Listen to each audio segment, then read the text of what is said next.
ಎಲ್ರಿಗೂ ನಮಸ್ಕಾರ. ಎಲ್ಲರೂ ಹೇಗಿದ್ದೀರಾ? ಎಲ್ಲರೂ ಚೆನ್ನಾಗಿದ್ದೀರಾ ಅಂತ ಅಂದ್ಕೊಂಡಿದ್ದೀನಿ. ವೆಲ್ಕಮ್ ಟು ಜರ್ನಿ ವಿತ್ ಜ್ಯೋತಿ. ಇವತ್ತು ನಿಮಗೆಲ್ಲ ನಾನು ಒಂದು ಸಾಂಬಾರ್ ರೆಸಿಪಿನ ಹೇಳ್ಕೊಡ್ತಾ ಇದ್ದೀನಿ. ಸಾಮಾನ್ಯವಾಗಿ ಹಳ್ಳಿ ಕಡೆ ಮಾಡೇ ಮಾಡ್ತಾರೆ. ನಾನಿವತ್ತು ಹೇಳ್ಕೊಡ್ತಾ ಇರೋವಂಥ ರೆಸಿಪಿ ಬಂದು ಒಣ ಅವರೆಕಾಳನ್ನ ಬಳಸ್ಕೊಂಡು ಯಾವ ರೀತಿ ಸಾಂಬಾರನ್ನ ಮಾಡೋದು ಅಂತ ನಿಮಗೆಲ್ಲ ಹೇಳ್ಕೊಡ್ತೀನಿ. ಬನ್ನಿ, ಅದಕ್ಕೆ ಏನೇನು ಬೇಕು ಅಂತ ತೋರಿಸ್ಕೊಡ್ತೀನಿ. ಮೊದಲನೇದಾಗಿ ಬೇಕಾಗಿರುವಂಥ ತರಕಾರಿ ನಾನಿಲ್ಲಿ 2 ದೊಡ್ಡ ಮೂಲಂಗಿ ಹಾಗೆ 2 ಚಿಕ್ಕ ಮೂಲಂಗಿನ ತೊಗೊಂಡಿದ್ದೀನಿ. 1 ಕ್ಯಾರೆಟ್, 2 ಆಲೂಗೆಡ್ಡೆ, ಹಾಗೆ ಸ್ವಲ್ಪ ಅಳಸಲೆಣ್ಣು ಬೀಜ ಇತ್ತು ನಮ್ಮ ಮನೇಲಿ. ಒಂದು 3-4 ಇತ್ತು, ಅದನ್ನು ಜಜ್ಜಿ ಇಟ್ಕೊಂಡಿದ್ದೀನಿ. ಹಾಗೆ 2 ಈರುಳ್ಳಿ, 2 ಟೊಮೊಟೊ, 1 ಬೆಳ್ಳುಳ್ಳಿ ಅಂದರೆ 1 ಗೆಡ್ಡೆ ಆಗಷ್ಟು ಬೆಳ್ಳುಳ್ಳಿ, 1 ನಿಂಬೆಹಣ್ಣು ಗಾತ್ರದಷ್ಟು ಹುಣಸೆಹಣ್ಣು ತೊಗೊಂಡಿದ್ದೀನಿ. ಫ್ರೆಂಡ್ಸ್, ನೀವು ತರಕಾರಿ ಯಾವ್ದು ಬೇಕಾದ್ರೂ ಯೂಸ್ ಮಾಡ್ಕೋಬೋದು. ಇದಕ್ಕೆ ಆಲೂಗೆಡ್ಡೆ, ಬದನೆಕಾಯಿ ಹಾಗೆ ಹುರುಳಿಕಾಯಿ ಹಾಕಿ ಮಾಡಿದರೆ ತುಂಬಾ ಚೆನ್ನಾಗಿರುತ್ತೆ. ನಾನಿಲ್ಲಿ ಇವತ್ತು ಮೂಲಂಗಿ, ಕ್ಯಾರೆಟ್ನ, ಆಲೂಗೆಡ್ಡೆನ ಬಳಸ್ಕೊಂಡು ಮಾಡ್ತಾ ಇದ್ದೀನಿ. ನಂತರ ಇಲ್ಲಿ ಒಣ ಅವರೆಕಾಳನ್ನ ನಾನು ಮಧ್ಯಾಹ್ನನೇ ನೆನೆ ಹಾಕಿಟ್ಟಿದ್ದೀನಿ. ನೋಡಿ, ಚೆನ್ನಾಗಿ ನೆಂದಿದೆ. ನೀವು ಬೆಳಿಗ್ಗೆ ಸಾಂಬಾರು ಮಾಡ್ತೀನಿ ಅಂದರೆ ಸಂಜೆನೇ ಅವರೆಕಾಳನ್ನ ನೆನೆ ಹಾಕ್ಬಿಡಿ. ಇಲ್ಲ ಸಂಜೆ ನೈಟಿಗೆ ಅಡುಗೆ ಮಾಡ್ತೀನಿ ಅಂದರೆ ಮಧ್ಯಾಹ್ನನೇ ಅವರೆಕಾಳನ್ನ ನೆನೆ ಹಾಕ್ಬಿಡಿ. ಅವರೆಕಾಳು ಒಟ್ಟಿಗೆ ಚೆನ್ನಾಗಿ ನೆನೆಯಬೇಕು, ಆವಾಗ ಟೇಸ್ಟು ತುಂಬ ಚೆನ್ನಾಗಿ ಬರುತ್ತೆ ಅವರೆಕಾಳು ಸಾಂಬಾರ್ದು. ಹಾಗೆ ಇಲ್ಲಿ ಒಗ್ಗರಣೆಗೆ ಅಂತ ಹೇಳಿ ಸಾಸಿವೆ, ಜೀರಿಗೆ, 2 ಬ್ಯಾಡಗೆ ಮೆಣಸಿನ್ಕಾಯಿನ ತೊಗೊಂಡಿದ್ದೀನಿ. ಹಾಗೆ ಇಲ್ಲಿ 2 ಕಡ್ಡಿ ಕರಿಬೇವನ್ನ ತೊಗೊಂಡಿದ್ದೀನಿ. ಹಾಗೆ ಹಿಂಗನ್ನು ತೊಗೊಂಡಿದ್ದೀನಿ. ಇಲ್ಲಿ 1 ಕಪ್ ಕಾಯಿ ತುರಿನ ತೊಗೊಂಡಿದ್ದೀನಿ. ಈಗ ಒಂದು ಬಟ್ಲಿಗೆ ಸ್ವಲ್ಪ ನೀರನ್ನ ಹಾಕ್ಕೊಂಡು ಹುಣಸೆಹಣ್ಣನ್ನು ನೆನೆ ಹಾಕ್ತಾ ಇದ್ದೀನಿ. ನಾವು ತರಕಾರಿ ಎಲ್ಲ ಹಚ್ಕೊಂಡು ಕಾಳೆಲ್ಲ ಬೇಯೋಷ್ಟರಲ್ಲಿ ಇದು ಚೆನ್ನಾಗಿ ನೆಂದಿರುತ್ತೆ. ಈಗ ಒಂದು ಕುಕ್ಕರಲ್ಲಿ ನೀರನ್ನ ಇಟ್ಕೊಂಡು ಅದಕ್ಕೆ ನೆನೆಸಿಟ್ಟಿರುವಂಥ ಅವರೆಕಾಳನ್ನ ಹಾಕ್ತಾಯಿದ್ದೀನಿ. ಕಾಳು ಮೇಲೆ 2 ಇಂಚು ನೀರು ಬಂದರೆ ಸಾಕು, ಕಾಳು ಬೇಯೋಷ್ಟು ಸಾಕಾಗುತ್ತೆ. ಇದನ್ನು ಸುಮಾರು ನಾನು 3-4 ವಿಸಿಲ್ ಕೂಗಿಸ್ಕೊತೀನಿ. ಕಾಳು ಎಷ್ಟು ಚೆನ್ನಾಗಿ ನೆಂದಿದೆ ಅನ್ನೋದ್ರ ಮೇಲೆ ಡಿಪೆಂಡ್ ಆಗುತ್ತೆ. ನಂತರ ಉಪ್ಪು, 2 ಟೊಮೊಟೊ, 1 ಈರುಳ್ಳಿನ ಸೇರಿಸ್ಕೊಳ್ತಾ ಇದ್ದೀನಿ. ಅದಕ್ಕೆ ಉಪ್ಪೇನಕ್ಕೆ ಹಾಕಬೇಕು ಅಂದರೆ ಕಾಳು ಸಪ್ಪೆ ಆಗಿಬಿಡುತ್ತೆ. ಬೇಯುವಾಗಲೇ ಸ್ವಲ್ಪ ಉಪ್ಪನ್ನ ಸೇರಿಸ್ಕೊಂಡು ಬೇಯಿಸಿದ್ರೆ ರುಚಿಯಾಗಿರುತ್ತೆ. ಹಾಗೆ ನೀವು ನೈಟ್ ಅಡುಗೆ ಮಾಡ್ಕೊಳ್ತೀನಿ ಅಂದರೆ ಬೆಳಿಗ್ಗೆನೇ ಅವರೆಕಾಳನ್ನ ನೆನೆ ಹಾಕ್ಬಿಡಿ. ಅದ್ರ ಜೊತೆ ಸ್ವಲ್ಪ ಅಳಸಂದೆ ಕಾಳು ಕೂಡ ನೆನೆ ಹಾಕಿ, ಇನ್ನೂ ರುಚಿ ಜಾಸ್ತಿ ಬರುತ್ತೆ. ನಾನು ಮರೆತುಬಿಟ್ಟಿದ್ದೆ. ಇಲ್ಲ ಅಂದರೆ ಬೆಳಿಗ್ಗೆ ಅಡುಗೆ ಮಾಡ್ಕೊಳ್ತೀನಿ ಅಂದರೆ ನೈಟ್ ಅವರೆಕಾಳನ್ನ ನೆನೆ ಹಾಕ್ಬಿಡಿ, ತುಂಬಾ ಚೆನ್ನಾಗಾಗುತ್ತೆ.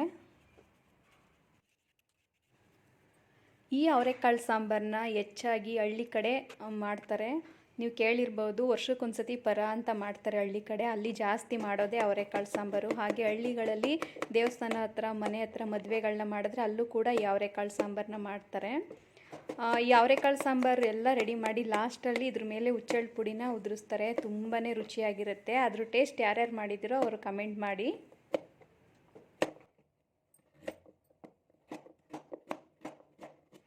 ಹಾಗೆ ನನಗೂ ಕೂಡ ತುಂಬಾ ಫೇವ್ರೇಟು. ಈ ತರಕಾರಿ ಎಲ್ಲ ಹಾಕೋದ್ ಬದಲು ಬರೀ ಅವರೆಕಾಳನ್ನೇ ಹಾಕಿ ಆ ಸಾಂಬಾರು ಮಾಡಿ ಲಾಸ್ಟಲ್ಲಿ ಹುಚ್ಚೆಳ್ಳು ಪುಡಿ ಹಾಕಿ ಮಾಡ್ತಾರಲ್ಲ, ಆ ಸಾಂಬಾರು ತುಂಬಾ ಫೇವ್ರೇಟು. ನಿಮಗೆಲ್ಲ ಯಾರಿಗಿಷ್ಟ, ಯಾವ ರೀತಿ ಮಾಡ್ತೀರಾ ಅದನ್ನು ಕಮೆಂಟ್ ಮಾಡಿ. ಫ್ರೆಂಡ್ಸ್, ತರಕಾರಿನೆಲ್ಲ ಹಚ್ಕೊಂಡಿದ್ದೀನಿ. ಸ್ವಲ್ಪ ದಪ್ಪದಾಗಿ ಹಚ್ಕೊಂಡಿದ್ದೀನಿ. ಹಾಗೆ ಇಲ್ಲಿ ಈರುಳ್ಳಿ, ಕರಿಬೇವು ಸೊಪ್ಪು, ಬೆಳ್ಳುಳ್ಳಿ ಇಷ್ಟನ್ನು ರೆಡಿ ಮಾಡ್ಕೊಂಡಿದ್ದೀನಿ ಒಗ್ಗರಣೆಗೆ. ಅರ್ಧ ಈರುಳ್ಳಿ ಸಣ್ಣದಾಗಿ ಹಚ್ಕೊಂಡಿದ್ದೀನಿ, ಅರ್ಧ ಈರುಳ್ಳಿ ದಪ್ಪದಾಗಿ ಹಚ್ಕೊಂಡಿದ್ದೀನಿ. ಬೆಳ್ಳುಳ್ಳಿನ ಜಜ್ಜಿ ಇಟ್ಕೊಂಡಿದ್ದೀನಿ, ಕರಿಬೇವನ್ನೆಲ್ಲ ಬಿಡಿಸಿ ತೊಳೆದು ಇಟ್ಕೊಂಡಿದ್ದೀನಿ. ನಾನು ತರಕಾರಿ ಎಲ್ಲ ಕಟ್ ಮಾಡ್ಕೊಳ್ಳೋಷ್ಟರಲ್ಲಿ ಈ ಕಡೆ ಅವರೆಕಾಳು ಕೂಡ ವಿಸಿಲ್ ಆಗಿತ್ತು. ಅದನ್ನು ಇವಾಗ ಒಂದು ಸೋರೋ ಬೋಸಿಗೆ ತೊಗೊಂಡು ಬಸ್ಕೊಳ್ತಾ ಇದ್ದೀನಿ. ನಂತರ ನಾವೇನು ಅದರಲ್ಲಿ ಬೇಯಿ ಹಾಕಿದ್ವಲ್ಲ ಈರುಳ್ಳಿ ಮತ್ತು ಟೊಮೊಟೊ, ಅದನ್ನು ಕೂಡ ಒಂದು ಪ್ಲೇಟ್ ತೊಗೊಂಡು ಎತ್ತಿಟ್ಕೊಳ್ತಾ ಇದ್ದೀನಿ. ಇದು ಚೆನ್ನಾಗಿ ಆರಬೇಕು. ಈ ಥರ ಬೇಯಿಸಿ ಮಾಡ್ಕೊಳ್ಳೋದ್ರಿಂದ ತುಂಬಾ ಚೆನ್ನಾಗಿರುತ್ತೆ. ಬೇಳೆ ಸಾಂಬಾರು ಕೂಡ ಅಷ್ಟೇ, ಇದೇ ಥರ ಬೇಯಿಸ್ಕೊಂಡು ಮಾಡ್ಕೊಳ್ಳಿ, ಅದು ಕೂಡ ತುಂಬಾ ಚೆನ್ನಾಗಿರುತ್ತೆ. ಈಗ ಒಂದು ಕುಕ್ಕರ್ನ ಬಿಸಿಗಿಟ್ಕೊಂಡು ಅದಕ್ಕೆ 2 ಸ್ಪೂನ್ ಆಗೋಷ್ಟು ಎಣ್ಣೆನ ಸೇರಿಸ್ಕೊಳ್ತಾ ಇದ್ದೀನಿ. ಎಣ್ಣೆ ಎಲ್ಲ ಬಿಸಿಯಾದ ನಂತರ ಅದಕ್ಕೆ ಸಾಸಿವೆ ಮತ್ತು ಜೀರಿಗೆನ ಸೇರಿಸ್ಕೊಂಡು ಬ್ಯಾಡಗೆ ಮೆಣಸಿನ್ಕಾಯಿನ ಮುರಿದು ಹಾಕ್ಕೊಳ್ತೀನಿ. ಬ್ಯಾಡಗೆ ಮೆಣಸಿನ್ಕಾಯಿ ಅದೊಂಥರ ಬೇರೆ ಟೇಸ್ಟು, ಅದಕ್ಕೋಸ್ಕರ ನಾನು ಅದನ್ನೇ ಯೂಸ್ ಮಾಡ್ತೀನಿ. ಬ್ಯಾಡಗೆ ಮೆಣಸಿಕಾಯಿನ ಹಾಕಿ ನಾನು ಸ್ವಲ್ಪ ಕುಕ್ಕರ್ನಲ್ಲೇ ಮಿಕ್ಸ್ ಮಾಡ್ಕೊಳ್ತೀನಿ. ಸಾಸಿವೆ ಎಲ್ಲ ಚಿಟಪಟ ಅನ್ನಬೇಕು. ಅದಾದ ನಂತರ ನಾವೇನು ಹಚ್ಚಿಟ್ಕೊಂಡಿರ್ತೀವಲ್ಲ ತರಕಾರಿ, ಅದನ್ನು ಕೂಡ ಸೇರಿಸ್ಕೋಬೇಕು. ಸ್ವಲ್ಪ ದಪ್ಪದಾಗೆ ಹಚ್ಕೊಂಡಿದ್ದೀನಿ, ಯಾಕಂದರೆ ಸಾಂಬಾರಲ್ವ ಹಾಗಾಗಿ.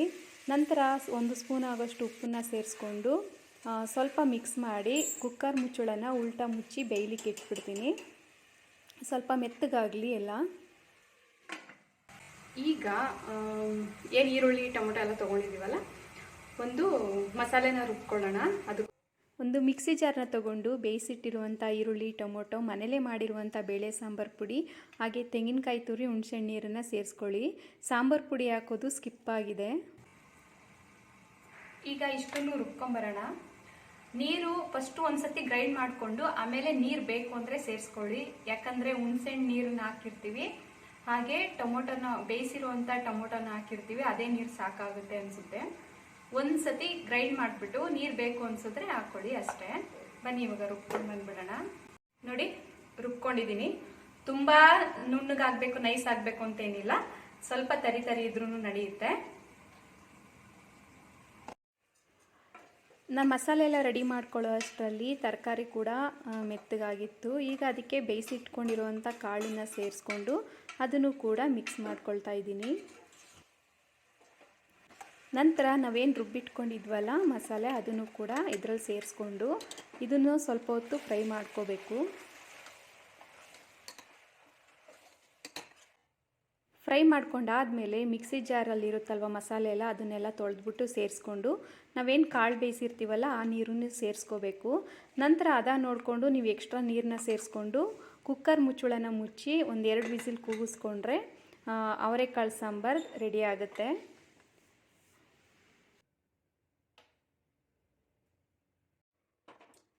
ನಾನು ಸಾಂಬಾರು ವಿಸಿಲ್ ಆಗೋ ಅಷ್ಟರಲ್ಲಿ ನಾನಿಲ್ಲಿ ಅನ್ನಕ್ಕೆ ಇಟ್ಕೊಳ್ತಾ ಇದ್ದೀನಿ. ನಂತರ ಮುದ್ದೆನೂ ಕೂಡ ಮಾಡ್ಕೊಳ್ತೀನಿ.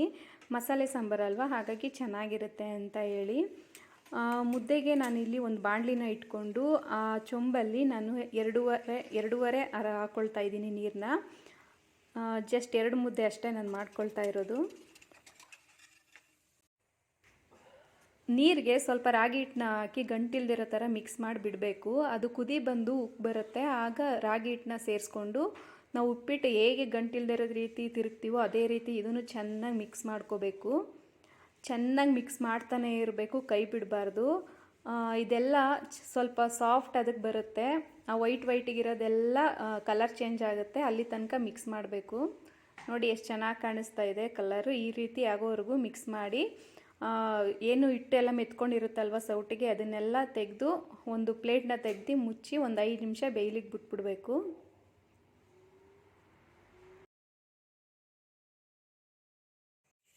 ಐದು ನಿಮಿಷ ಆದ ನಂತರ ಹಿಟ್ಟು ಈ ಥರ ಚೆನ್ನಾಗಿ ಬೆಂದಿರುತ್ತೆ. ಇನ್ನೊಂದು ಸಾರಿ ಚೆನ್ನಾಗಿ ಮಿಕ್ಸ್ ಮಾಡಿಕೊಂಡು ಒಂದು ಪ್ಲೇಟ್ ತೊಗೊಂಡು ನೀರನ್ನ ತಗೊಂಡು ಹಚ್ಕೊಂಡು ಅದನ್ನು ಮುದ್ದೆ ಕಟ್ಕೊಳ್ತಾ ಹೋಗಬೇಕು.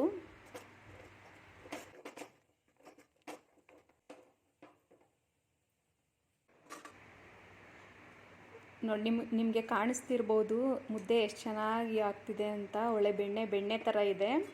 ಗಂಟಿಲ್ದೇ ಇರೋ ರೀತಿ ಮಾಡ್ಕೊಂಬಿಟ್ರೆ, ಈ ಥರ ಚೆನ್ನಾಗಿ ಅದಕ್ಕೆ ಬೇಯಿಸ್ಕೊಂಬಿಟ್ರೆ ಮುದ್ದೆ ತುಂಬ ಚೆನ್ನಾಗಿರುತ್ತೆ. ನಾವು ನೀರಿಗೆ ಕೈ ಹಚ್ಕೊಂಡು ಮುದ್ದೆನ ಮುಟ್ಟಿದಾಗ ಅದು ಕೈಗೆ ಅಂಟಬಾರ್ದು, ಆವಾಗ ಪರ್ಫೆಕ್ಟಾಗಿ ಆಗಿದೆ ಅಂತ. ನಾನು ಎಲ್ಲ ಮುದ್ದೆನೂ ಕಟ್ಕೊಂಡು ಬಿಡ್ತೀನಿ. ನೆಕ್ಸ್ಟು ಊಟ ಬಡಿಸ್ಕೊಂಡು ಊಟ ಮಾಡೋದು ಅಷ್ಟೇ. ಪಾತ್ರೆ ಕ್ಲೀನ್ ಮಾಡೋದು ಸುಲಭನೇ. ಆಗಿದ ತಕ್ಷಣವೇ ಅದ್ರ ತುಂಬ ನೀರು ತುಂಬಿಸಿಟ್ಬಿಟ್ರೆ ಬೆಳಗ್ಗೆ ಅಷ್ಟರಲ್ಲಿ ಎಲ್ಲ ಬಿಟ್ಕೊಂಡಿರುತ್ತೆ. ಸಾಂಬಾರು ಕೂಡ ವಿಸಿಲೆಲ್ಲ ಆಗಿ ಚೆನ್ನಾಗಿ ಆರಿತ್ತು. ನೋಡಿ ಇವಾಗ ಸಾಂಬಾರು ಎಷ್ಟು ಚೆನ್ನಾಗಿದೆ. ಸ್ಮೆಲ್ ಕೂಡ ಅಷ್ಟೇ ಚೆನ್ನಾಗಿತ್ತು. ಮುದ್ದೆನೂ ರೆಡಿ ಆಯಿತು. ಬನ್ನಿ ಇವಾಗ ಬಡಿಸ್ಕೊಂಡು ಊಟ ಮಾಡೋಣ.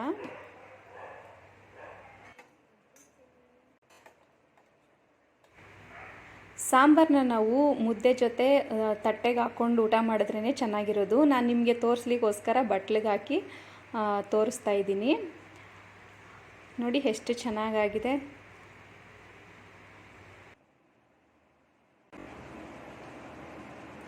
ಫ್ರೆಂಡ್ಸ್, ಬಿಸಿ ಬಿಸಿ ಊಟ ರೆಡಿ ಆಯಿತು. ಆಚೆ ದುಡ್ಕೊಂಡು ಬರೋ ಗಂಡಸಿಗೆ ಈ ಥರ ರುಚಿಯಾಗಿ ಅಡುಗೆ ಮಾಡಿಕೊಟ್ರೆ ಅದಕ್ಕಿಂತ ಸ್ವರ್ಗ ಬೇರೆ ಏನಿಲ್ಲ ಅಂತ ನಾನು ಹೇಳ್ತೀನಿ. ಯಾಕಂದರೆ ಆಚೆಗಡೆ ದುಡ್ಕೊಂಡು ಬರೋರ ಆರೋಗ್ಯನೂ ತುಂಬಾ ಮುಖ್ಯ ಆಗಿರುತ್ತೆ. ಹಾಗಾಗಿ ಇಲ್ಲಿಗೆ ಈ ವ್ಲಾಗ್ನ ಎಂಡ್ ಮಾಡ್ತಾ ಇದ್ದೀನಿ. ನಿಮಗೆಲ್ಲ ಈ ಅಡುಗೆ ರೆಸಿಪಿ ಇಷ್ಟ ಆದರೆ ದಯವಿಟ್ಟು ಲೈಕ್ ಮಾಡಿ, ಸಬ್ಸ್ಕ್ರೈಬ್ ಆಗಿ, ಬೆಲ್ಲೈಕನ್ ಬಟನ್ನ ಪ್ರೆಸ್ ಮಾಡಿ. ಹಾಗೆ ನಿಮ್ಮನೇಲೂ ಟ್ರೈ ಮಾಡಿ ಹೇಗಿತ್ತು ಅಂತ ನನಗೆ ಕಮೆಂಟ್ ಮೂಲಕ ತಿಳಿಸಿ. ಧನ್ಯವಾದ. ಮತ್ತೆ ಸಿಗೋಣ. ಶುಭವಾಗಲಿ.